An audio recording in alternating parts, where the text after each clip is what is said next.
Hello, welcome back to the channel. Sorry if I keep looking at the screen and not the actual camera. I'm going to try and focus solely on the camera itself.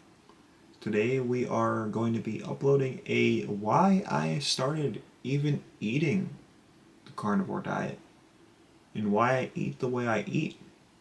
So we're just going to start off of what I eat, how I eat, on a day-to-day basis. So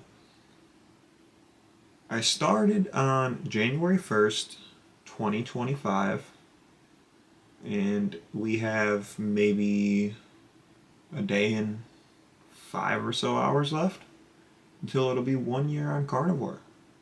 And I'm going to have a 1 year carnivore video uploaded on the 1st, so stay tuned for that. But we're going to start off by just saying what I eat in a day, kind of explaining everything I eat. It will basically, what I eat in a day is, it's not always the same. It's not always at the same times, and it's just when I'm hungry.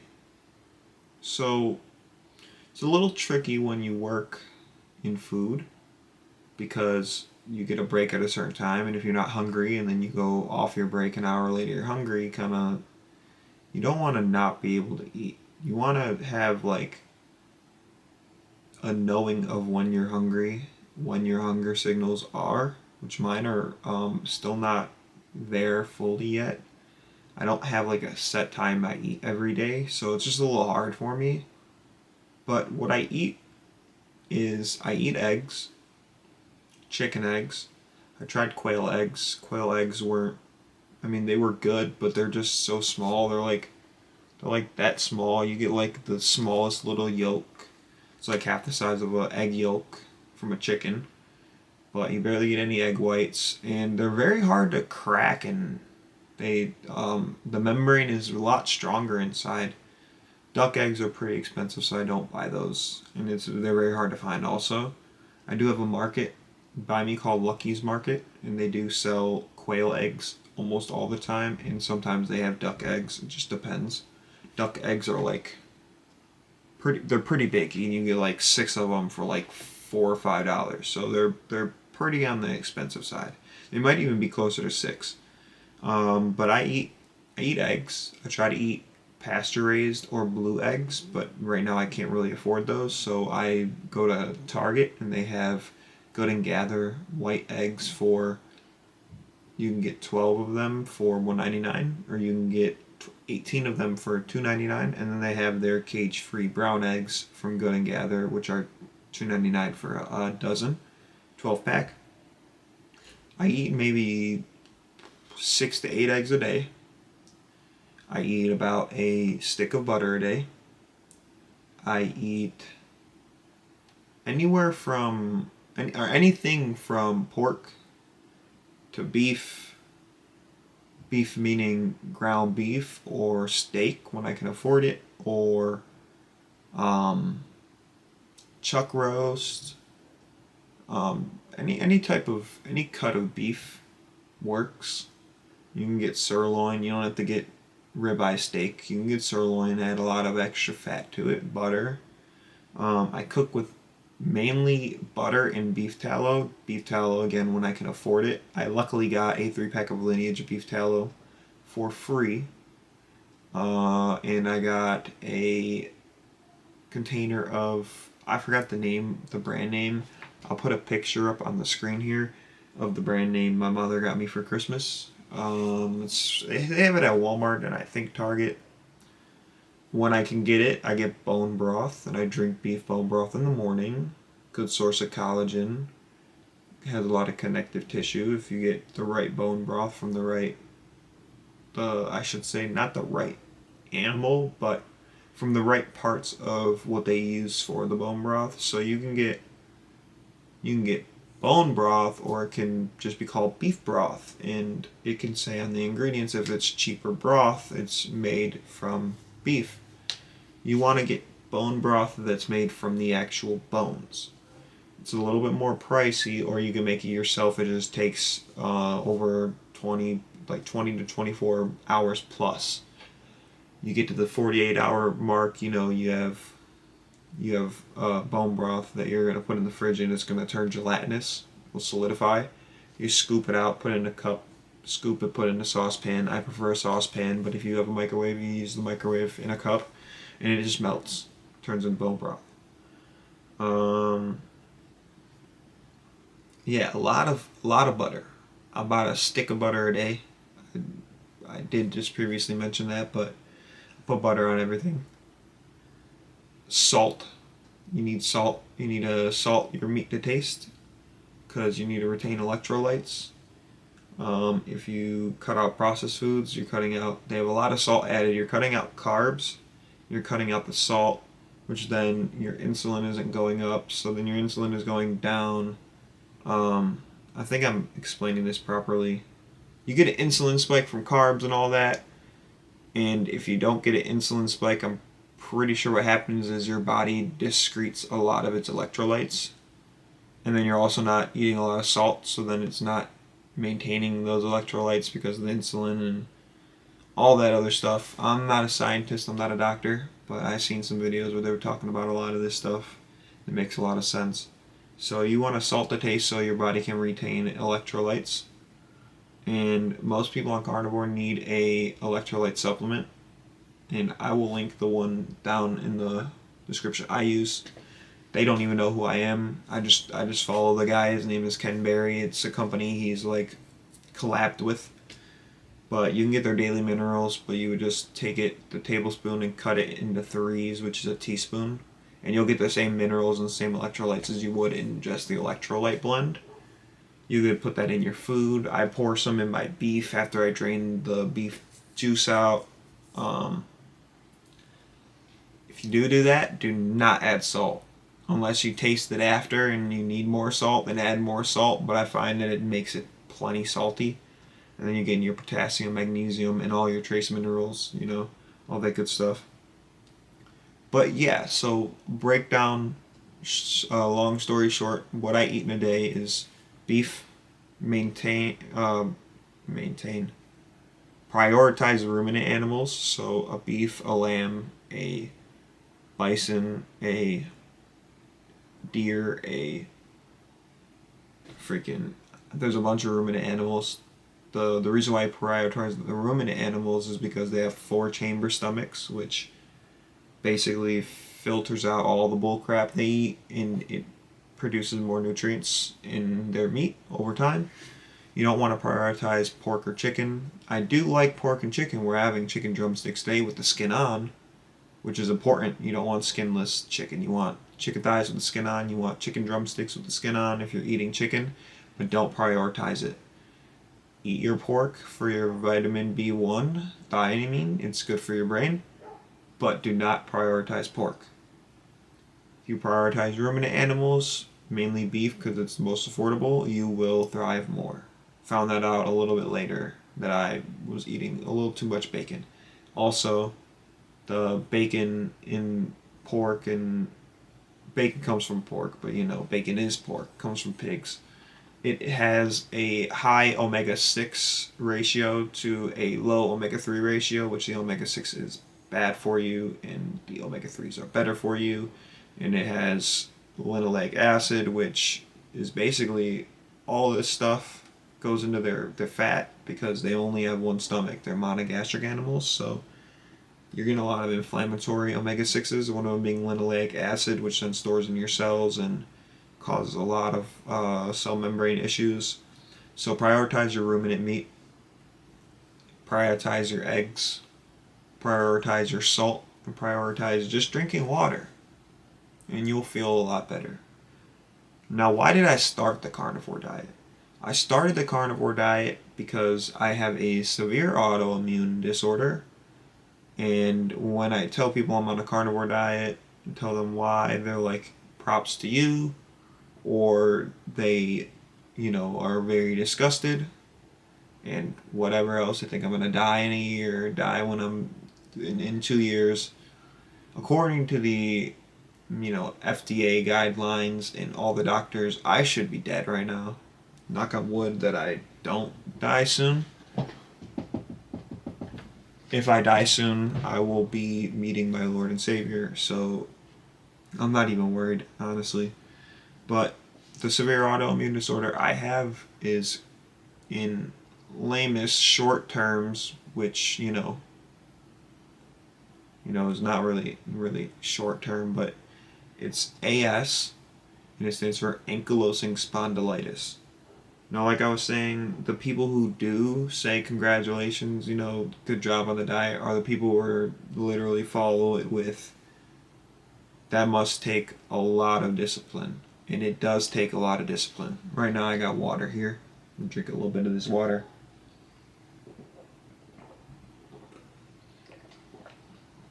I've been thirsty a lot lately.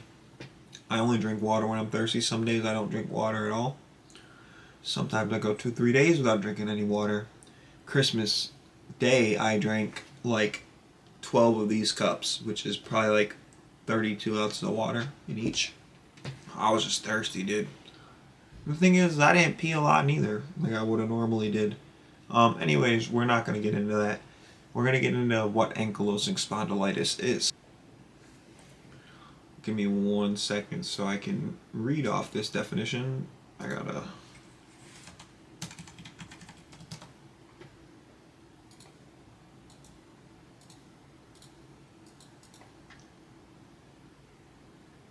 pull up Google here. Google. Ankylosing spondylitis. Alright. So ankylosing spondylitis, it is a type of inflammatory arthritis primarily affecting the spine, causing pain, stiffness, and inflammation between vertebrae, potentially leading to fusion in hunched position over time, though it can also impact hips, shoulders, and eyes. Symptoms often start young, before age 45, with back pain improving with exercise, but worsening at night, morning, and treatments focus on exercise, physical therapy, and medications like NSAIDs, biologics to manage pain, inflammation, and slow progression, but there is no cure. I don't think that the no cure part is accurate, simply because, and I don't have pictures. I wish I would have taken pictures, and I had a lot of phone storage issues, so I deleted a lot of the videos. But I went to my doctor for very heavy dandruff in my head, which you can see here. It's a little bit flaky, like I don't know if you can tell, but that's only because I started eating dairy, and I stopped eating dairy like maybe 2 weeks ago, so hoping that it goes back away. But when I started this in January 1st, I was on it for 3 months, and I listened to Paul Saladino, and I did a animal-based diet. End of March, I switched from carnivore to animal-based, which was adding in fruit, honey, basically whole food complex carbs. And for me, I don't think it worked because I was nowhere near active enough for the amount of carbs I was eating. And it also could have been the dairy because I was drinking a lot of raw milk. Over that span, I was getting like 1.5 gallons a week, and I was drinking the 1.5 gallons a week. I started the first month or so with 1 gallon, and then I bought another 1/2 gallon on top of that, and I just stuck with the 1.5 gallons for like 2 months.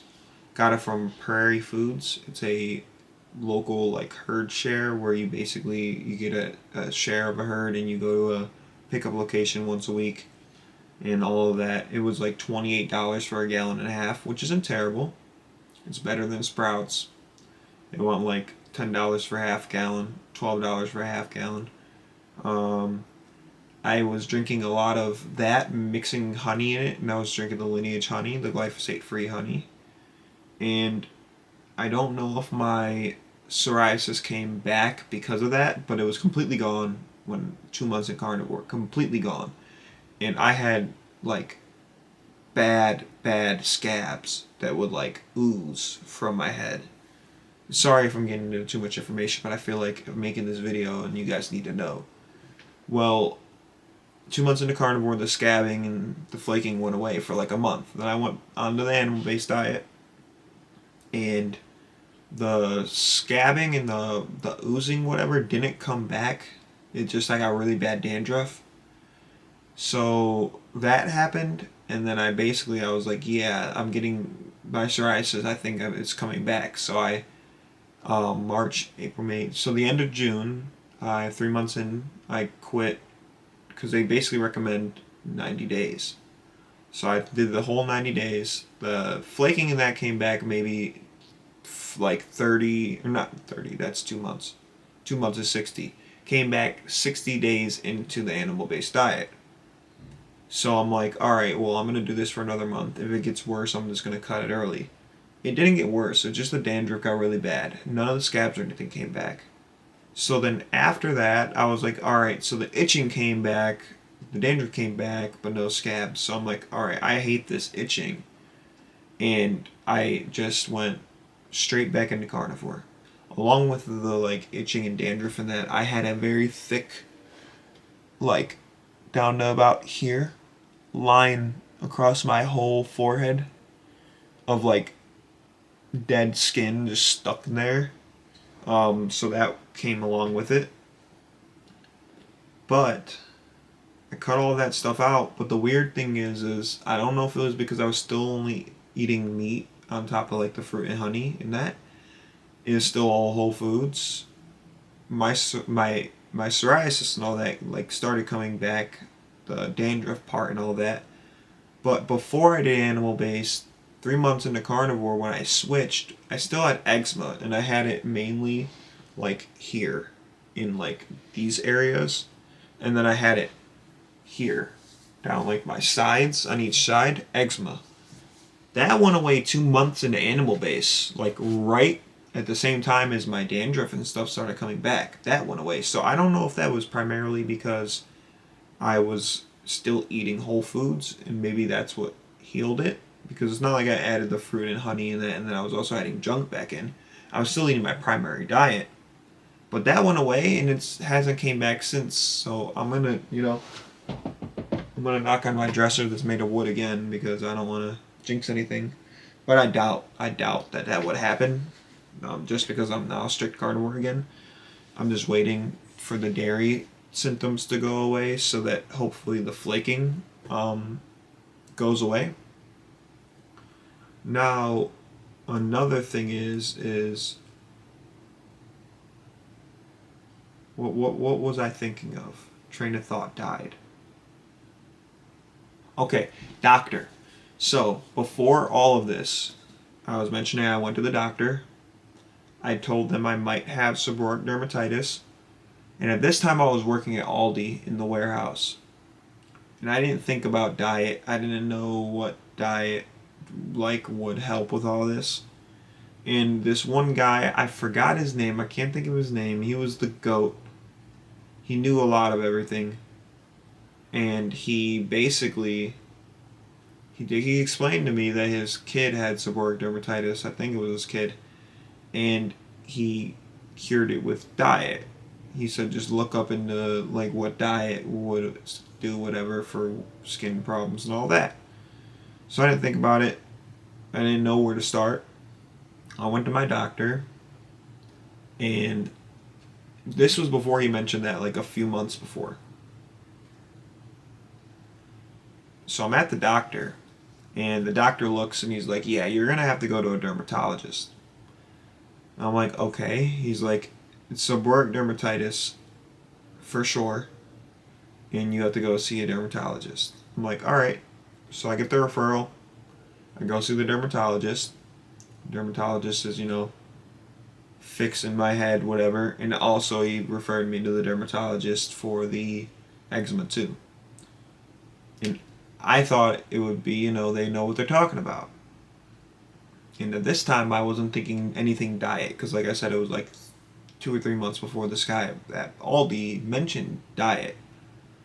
So I get to the dermatologist and she looks at my head and she's like, yeah, you have seborrheic dermatitis, but you also might have psoriasis because the scabs are like red underneath. And I'm like, okay, great.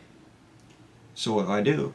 It's like, well, first for your eczema, we're going to go ahead and you probably see little white flakes. I don't know if you've seen them, but that's that dairy, dude. Dry skin from the dairy. Cutting that out. It's been about 2 weeks. I did have a little bit of cheese last night because I hadn't had pepper jack in a while and I was craving a little bit of pepper jack cheese because it's my favorite cheese. So I did have like maybe an ounce. Back on topic. I'm getting off topic.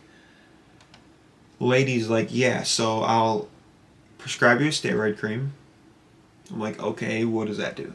She said it's a topical cream you put on your eczema yay amount of times a day and for a certain amount of period of time length, and that should help. So on top of that, she's like, all right, we're gonna give you this like ointment drop stuff that you gotta dampen your head, dampen your all your hair all over your head. You put this ointment drop stuff in it, rub it all in, and then you gotta, and I can't remember exactly in what order this went because she gave me this liquid dropping stuff that I think I used separately.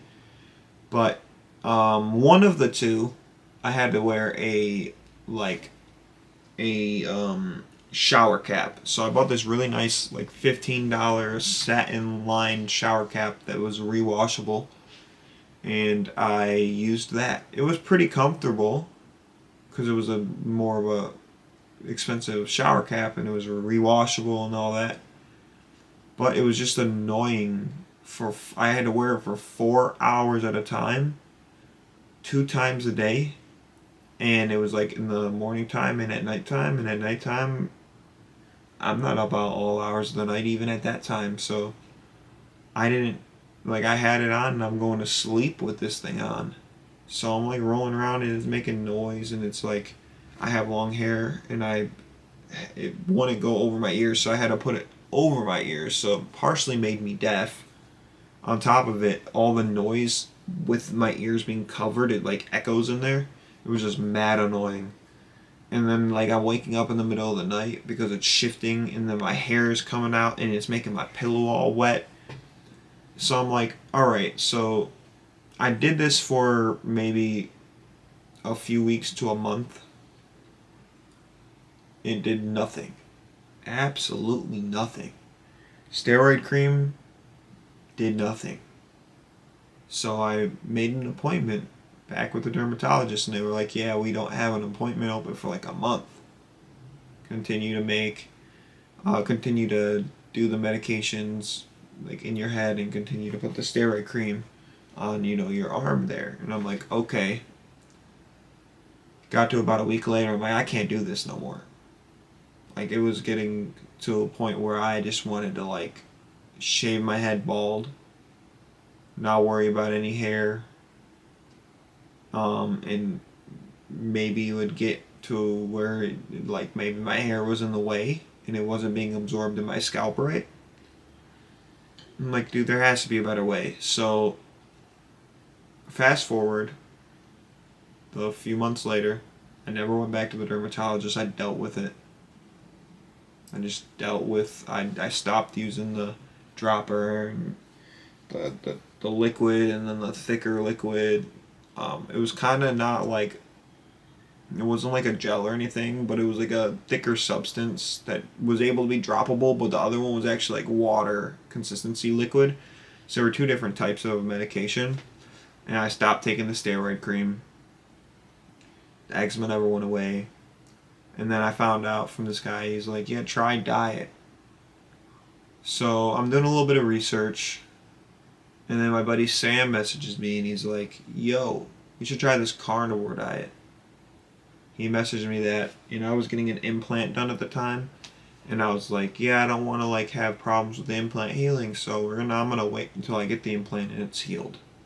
It was healed by like December 20 something that year, 2024. And I started carnivore about a week later on January 1st, 2025. My buddy Sam quit in like 3 weeks. He started adding like mangoes and fruit like a week in, and then he ultimately gave up on like week 2.5, 3.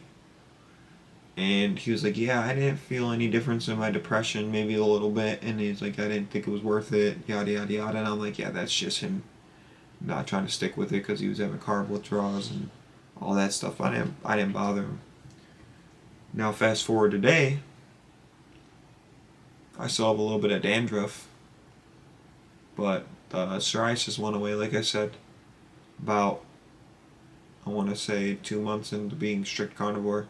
So I know without having dairy for a few months, the dandruff is going to go completely away. I think it's just my body being mad at me because I added a lot of dairy back in. Eczema went away completely. It's just gone. These things come back to the thing that I was mentioning that I have on my screen here. It says, and there's no cure. They say there's no cure to eczema, but mine's gone. They say there's no cure to psoriasis, but mine's gone. There's no scabs, no liquid pussing. My scalp is hard as a freaking rock. It itches a little bit in the dandruff because, again, the dairy. But another thing, there's common symptoms: lower back, buttocks, or hip pain and stiffness that is worse at night or morning, improves with movement. Fatigue, weight loss, loss of appetite. Pain, swelling in other joints, ribs, shoulders, heels. Inflammation of tendons like Achilles tendonitis or plantar fasciitis. Eye inflammation causing redness, pain, and vision changes. More common in men, often begins in early childhood or early adulthood, and family history increases risk. Yada, yada, yada. You see all this stuff on here.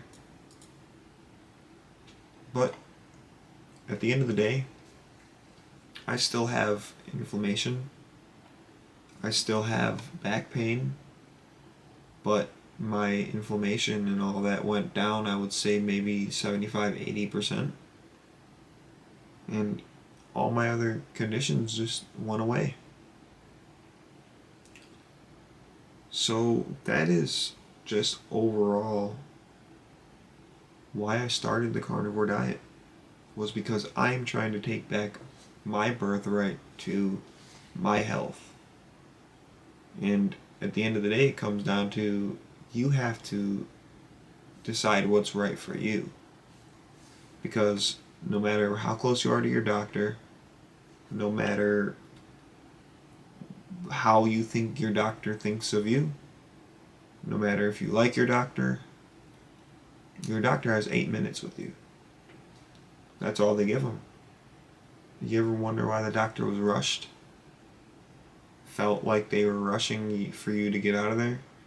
Hey, tell me what's wrong. Hey, actually before that, the person comes in, they check your vitals, like your blood pressure, they look in your ears and your throat and all that stuff. They ask if there's any updates in your health, whatever. They weigh you, yada, yada, yada. Doctor comes in, okay, what are you experiencing? Tell them what you're experiencing, and they're like, okay, let's not get to the root cause. Let's not find out what the underlying problem is. Let's just say we can get you on this medication. And then they're like, oh, but you got to look at the side effect list. Got to be aware of the side effects before we prescribe it to you. You can look at the side effects. They warn you that it could be any of those or multiple. They get you on your merry way.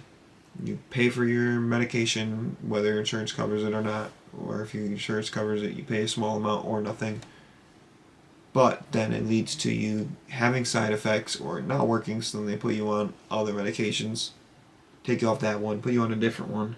Or if it is working and you get side effects, then they put you on another medication to combat the side effects. And then you get ultimately hooked on a lot of drugs, or you get really, really sick, and then that's more money. And it all comes down to the food we eat. It's big food, big pharma, big doctor. They all are working together. They're all working against you. If you want me to make another video on why red meat and all that is not bad for you, hit that like button down below. And I'll know that you want to see more of this type of content. Also, comment in the comments down below if you do want to see more of this type of content. But all you gotta know is you right there, the viewer, you have to know what's best for you. I am not a doctor, so I'm not giving you any medical advice, but if you have a family doctor, a regular doctor, a new doctor, old doctor, they all are stuck in the old studies. They are stuck in the old ways. They only know one thing: red meat causes heart disease, high LDL, high bad cholesterol, LDL cholesterol. LDL doesn't even stand for cholesterol. HDL is good cholesterol, which it is good, but it's still not cholesterol. LDL is low density lipid protein. There's not even anything to do with cholesterol. It helps cholesterol move to your other parts of your body, which then repairs cells and stuff and repairs other things. Well, HDL is high density lipid protein. That's for another video. Trust yourself. Don't trust big doctor. They're stuck in those old studies. They're not looking at new studies. Yeah, you ultimately make the decision, and it's for your own health.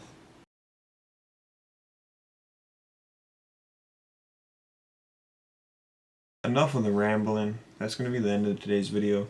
Just wanted to sit here and explain exactly why I'm on a carnivore diet, and maybe it will help you with some clarity on maybe some of the skin issues you have and some of the inflammation you have. Maybe you'll want to give it a try, and it'll help you guys. And yeah, I'm just grateful for all your support. Again, it does mean a lot. It means more than you'll ever know. And we're just gonna continue to get this channel to grow. And I do apologize, the video is going to be on the longer side, so if you do watch till the end of this video, thank you. Again, it does mean the world to me. But I'm not going to hold you any longer. If you like the video, like the video. Subscribe, it's going to be down in that little corner down there. And you're going to also have a bell icon. If you want to hit the bell icon, you get notified on every video I upload on this channel. If you're on TikTok, follow the TikTok, like the video. Same with Instagram, follow the Instagram, like the video. And yeah, you're gonna hear me say a lot in this video, so I apologize for that. And yeah, I appreciate everybody who supports this channel. We're trying to, grow this thing. Our next video on this channel is gonna be basically our goal and our ambitions on why we're trying to get this channel to grow. I have big dreams for me and for the people I love, and if you're interested and want to find out what my main goal in the end of this YouTube channel is, then just stay tuned and I will have that video uploaded tomorrow. And with your continued support, anything is possible. We already, here's a journal, notebook thing I wrote in here. Goals for 2025-2026. I didn't check it off because I don't have a pen. I would do it now, but I just forgot last time. Pay off the IRS. Don't think that'll ever happen. Pay off credit cards. Only use them when absolutely needed. That's impossible. The 4 main goals I had was by December 31st, have 100 subs. It is December 30th. We are at 110 subs. By March 31st, have 200 subs. We are 90 away. And we have 3 months to hit that goal. I want to hit that goal by the end of January, now that I'm looking at it. By September, have 500 subscribers. And me looking at it now, I think I could have that by like the end of June, beginning of July, maybe the end of July. And by the new year, December 31st, 2026, hit 1,000 subscribers. And with your guys' continued support, you might be able to hit those goals way sooner than expected. So, yeah, I appreciate all the support. It does mean a lot. It does help videos get out there. So thank you. Thank you again from the bottom of my heart. It's been your boy Place. Out. Peace.